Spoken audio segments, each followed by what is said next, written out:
Timo na po natin po. Magandang umaga, attorney. Magandang umaga po sa inyo dyan at sa inyong mga tagapakinig. Opo, attorney, alam ko ito po pinaka-busy na po na ito hanggang darating na po ang midterm election. I'm sure right after the May 12, busy pa rin po kayo. Ano na po yung latest po na paghahanda po ng COMELEC po dito sa ating pong lalawigan ng Pangasinan, kasi nakita po namin last week, binalita po namin yung pong pagpupulong po ng mga ilan po sa mga makakatuwang po ninyo sa ating pong parating po na midterm election, attorney. Opo, last week ang mga sinubject natin for training is yung tinatawag natin na technical support staff.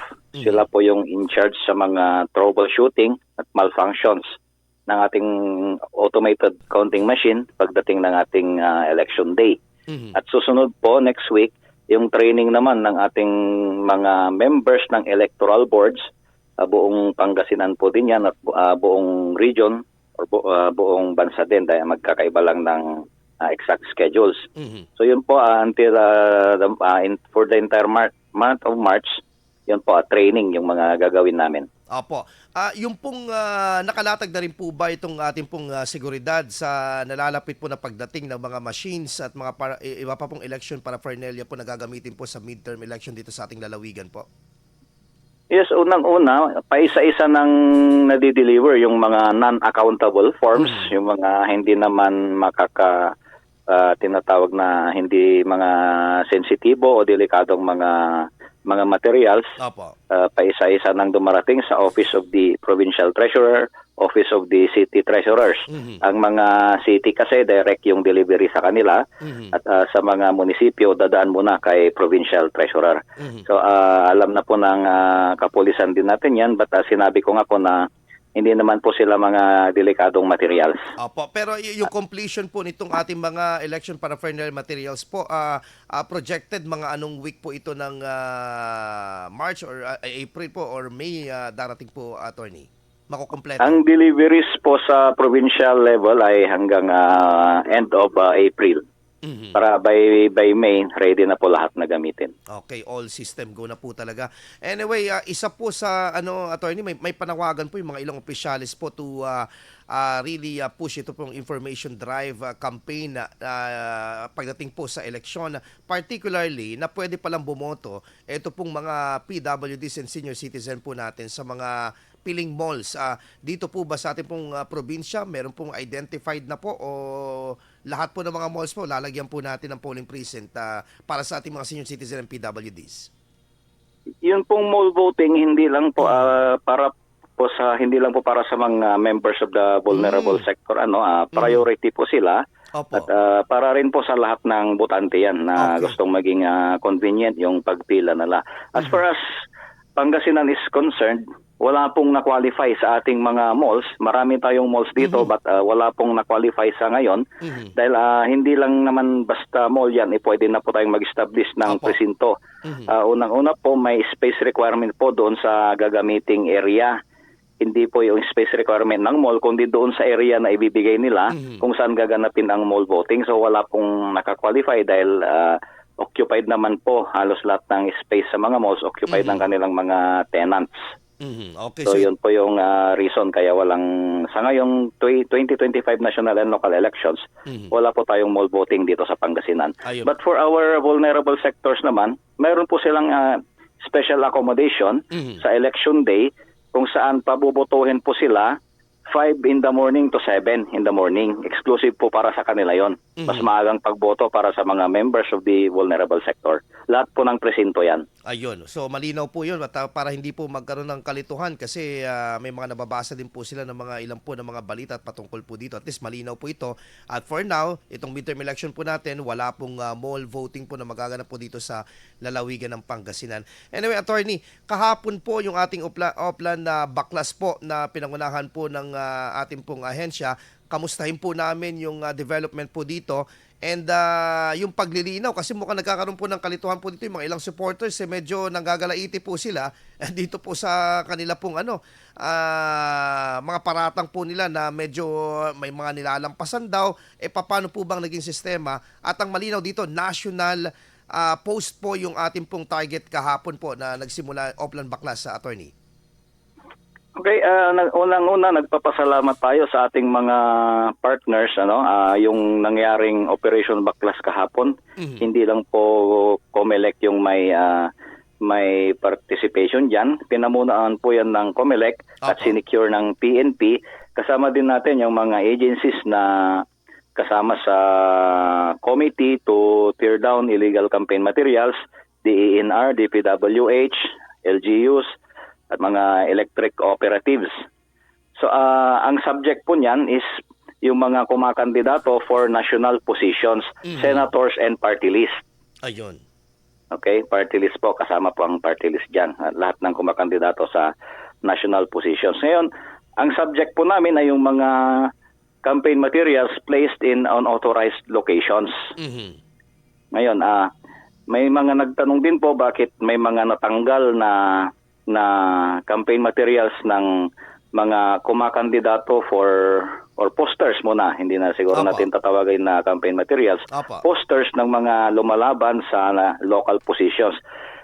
Nasabi ko po kanina na kasama ang DENR sa committee to tear down Opo. campaign materials posted in unauthorized places. So, yung DENR po, kukunin nila or alisin nila yung mga nasa puno, nakasabit, lalong-lalo na yung mga nakapako sa puno. Mhm. Kahit pa po sa local yan, ang as far as DENR is concerned kasi, hindi po dahil yung pagbaklas nila is hindi dahil illegal campaign material yung tinanggal na poster, kundi dahil may violation po sa batas na ini-implement ng DENR. Alam po natin na bawal pong magdikit or magpako ng mga poster sa mga puno. So kahit hindi election, anytime pwede pong tanggalin yan ng DENR. But siguro para din mapalakas yung kanilang authority is hinintay na lang tayo na magkaroon ng Operation Baklas. So pag DENR po ang nagbaklas, kahit local positions po yan, pwede nilang tanggalin. Okay. So yun po, malinaw po yun. Pero eto pong mga posters po ng mga local candidates po, wala pa pong jurisdiction po dito ang COMELEC para baklasin po ito kapag nasa proper naman po sila location po, attorney. Wala pa po, pero yung ibang issues din natin kahapon, Opo. hindi lang sa isang bayan, kundi lahat kami na nag-operate. Meron kasing mga pinagsama sa isang poster, yung national position at local positions, candidates. Opo. So, kung ganun po kasi ang gagawin, hindi na natin mababaklas yung mga unauthorized posters ng mga kumakandidato sa national positions dahil may kasama silang candidate for local positions. So, wala na po tayong mababaklas kung ganun. So, pag ganun po yung ating reasoning, talagang papanoorin na lang natin at titignan yung mga posters dahil lahat na sila pagsamasamahin na yung local at national positions. Okay. Kasi may mga paglilinaw din po dito yung ating pong gumawa din po ng ang national COMELEC po na basta for example local candidate tapos kasama siya sa poster ng mga national positions, automatic yun na mababaklas po yun na attorney, tama? Ganun nga po. Apo. Dahil nga po kung ang patakaran natin is magkasama sila, hindi pwedeng tanggalin. So lahat na po, wala na pong mangyayaring baklas dahil pagsama-samahin na nila. Opo. Yung mga nakolekta po na ito, attorney, ano po, saan po ito dadalhin at ano po ang gagawing next nakbang po dito sa mga illegal, itong mga materials po na nakolekta natin kahapon? Well, nakakustody po sa ating mga election officers yan for safekeeping na at hindi na kumalat at maibalik. Opo. Hanggang doon lang muna kami, administrative summary removal, sapat na po sa amin yon. Kung pwedeng wag na rin nating paabutin sa pagpila ng mga kaso. Yun nga. Okay. Kasi sakit ng ulo din yan. Pero yung mga matigas ang ulo, pwedeng maharap po sa mga election offense po, attorney. Well, lalong-lalo na nga kung ibang tao na yung magpila ng complaint dahil kung malinaw naman na may paglabag, may mga procedures naman tayo diyan na pwedeng magpila yung ibang tao aside from the Commission on Elections. Opo. But sana maiwasan na lang yan sa pamamagitan ng pagtupad nila sa ating mga ini-impose na batas pang eleksyon. Opo, siguro ang panghuli na lang po, panawagan po siguro unang-una sa mga kumakandidato and of course sa kanilang mga supporters when it comes dito po sa pagsunod sa rules and regulation po ng COMELEC na tinakda po ng Omnibus Election Code po natin?